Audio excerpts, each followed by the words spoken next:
Are you open to a short reevaluation of Humanae Vitae, or does the possibility exist for couples to consider contraceptives? A very direct question.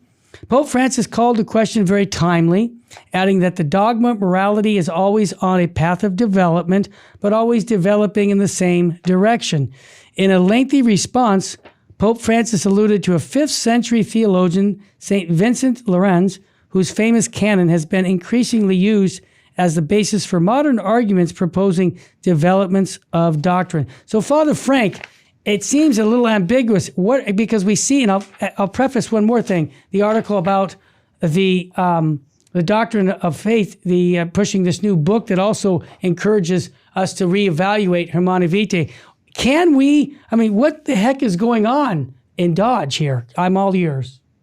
Well, the key thing is this. First of all, like John Paul II said, to deny the teaching on contraception, you have to deny that God is God. Amen. He put it as definitively as it can be. There's no possibility, no way of changing that particular teaching. Pope Paul VI did not invent it. He just reaffirmed what the church has always taught, and John Paul II has certainly solidified it. I mean, that's what's the development of doctrine. The development of doctrine, like Pope Francis also said, always in the same direction. What direction? In the direction of affirming life. In the direction, in other words, once the church is so definitive about something as she is on the teaching on contraception, development of doctrine can never contradict that, can never go backwards. What it can develop into is deeper ways of understanding. I mean, there's been development from the beginning of the church to Paul VI. Paul VI, it was a development in the sense that it took the teaching, it applied it to modern times. And then, of course, another further development of doctrine you see in the theology of the body, which we have barely begun to unpack. And that's development. In other words, those books themselves of theology of the body that, John Paul wrote, and all the unpacking of that has happened since then, did not exist before. And you have new ways of expressing it and new ways of understanding it, but never contradicting what went before. Yeah. And it's the same thing with anything else that might happen. Now, the other thing to keep in mind is we're talking about the Pope speaking to reporters on a plane. Yeah, that's not how the magisterium is exercised. So I really, people should not worry about things that are said to reporters on airplanes. The reporters, we know, often many of them are trying to get the Pope to say something that they can then trumpet far and wide and northeast, west, and south to suggest doubts about what the church teaches. Take those newspapers and use them in the fireplace for burning the fire. Take those email messages and, delete them and then delete them again. Are you sure you want to delete this permanently? Say yes. It's nonsense. It's all fluff, bluster, and garbage, basically. What we have to do, stick to the scriptures, stick to the catechism, stick to the things that we know, the encyclicals, etc. This is how the magisterium is exercised. Thank you, Father, for that answer. One more quick question that came up, and this was the Catholic Medical Association, who I used to record many conferences for. They're profoundly disappointed that the announcement of the proposed removal of federal conscience protections for those working in healthcare with these proposed regulations, the Biden administration has yet taken another action of blatant government overreach. In 2019, the federal regulations were enacted by President Trump and protected medical professionals from unfounded discrimination if they declined to participate in actions contrary to their moral or ethical principles. This protection is at risk of being destroyed with the Biden administration. Health and Human Services propose to rescind these constitutionally sound principles. Your thoughts? Well, why do the Democrat leaders in the party have such lack of respect for conscience? I mean, this is really the question that needs to be asked. We're talking about conscience, and there are federal laws that protect conscience. No administration protected conscience more than President Trump's administration. And, I'd often be invited on conference calls where the administration was explaining how our consciences were going to be even more protected under new rules that they were putting forth. So that's a question that has to be asked, and has to be asked as we go through these primary elections, and then when we get into the general election in November.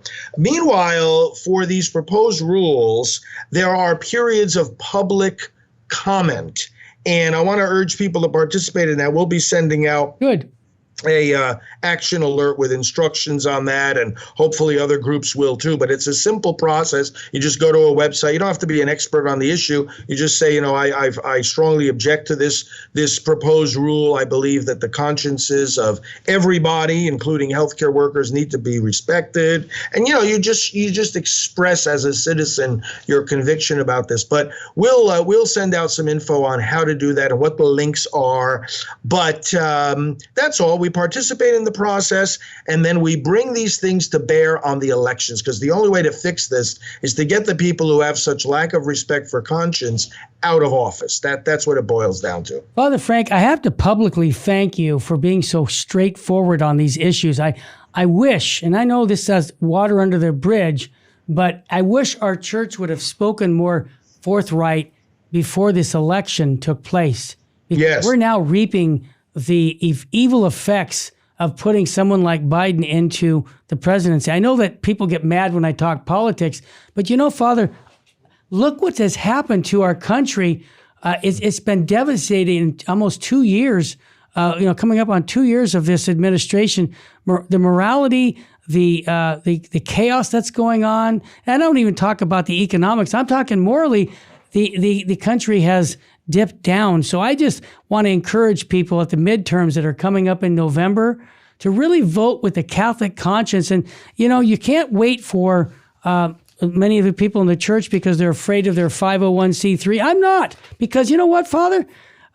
Even if these Protestants say things that are very political, and they got away with it because, I think goes all the way back to, Johnson who put that amendment back in? Yeah, exactly. And remember, it's not being enforced anymore. There you go. President Trump took care of that. He says, we're not going to enforce this thing because he knew it has a chilling effect on pastors and churches. And he said when he rescinded that in 2017, he said, look, pastors, we need your voice. Free speech doesn't stop at the steps of the cathedral or the synagogue. Yeah. So anything that happens from here on in terms of us being silent because we're concerned about the tax exemption, that's not the tax guy's fault. That would be our fault. Thank you for clarifying. There's no reason to be silent. Father, thank you. Now let's get into all the issues for the states. I just got this on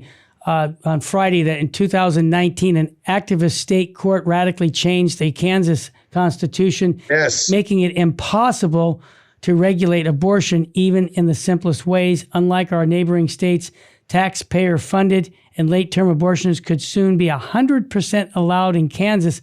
But they're saying unless we do something about it. Can you set the stage since the Supreme Court made this announcement? What's going on with all the different states, and how can we help from our perspective? Well, the first thing that we need to do to help is to contact anyone we know in Kansas, and even if we don't know anyone in Kansas, to put things out on our own websites and social media will people in Kansas can see it, and other people that are on our sites may know folks in Kansas. They need to vote yes on this pro-life amendment that's on their ballot right now. Tomorrow is the final day of voting. Tomorrow is their primary date in Kansas. And so this is an issue for now. It's not for the November ballot. It's for this primary ballot. And what it's about is just what you said, that, well, essentially, the amendment says there's no right to abortion in our state constitution. Well, of course not. There never has been. Nobody ever thought that there was. up until the Supreme Court of Kansas said this a few years ago. Here's what people need to understand is if you say there is a constitutional right to something, whether you're talking about the federal constitution or the state constitution, then it's very, very difficult for any law to restrict or prohibit that right. And that's the idea, because the Constitution is always the supreme law, whether it's of the state or of the country. Mm-hmm. So by declaring something a constitutional right, you're taking it out of the hands of the people, and you're saying, no, you can't restrict this, you can't diminish this.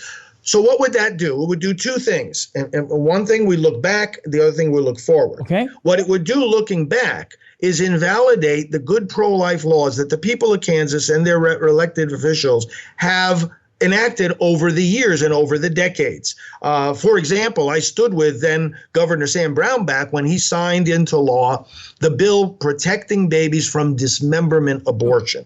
It was the first of such bills in the country, and it was that bill, actually, that law, we should say, because he signed it into law, that prompted this court case that made the Supreme Court then conclude that there was a right to abortion in the Kansas Constitution. But there's other laws there in Kansas involving informed consent and parental involvement and clinic regulations. Yeah. So unless we pass this amendment tomorrow, those laws from the past become invalid. And then for the future, they can't pass pro-life laws in the future. That's bad for Kansas, and I don't think the people want that. Thank you for that explanation. Father Frank Pavone from Priest for Life. We're going to ask him some more questions regarding the sanctity of life. This is Terry and Jesse Show on Virgin, Most Powerful Radio. Stay with us, family. We'll have more to inspire you to fall deep in love with Jesus Christ and His church.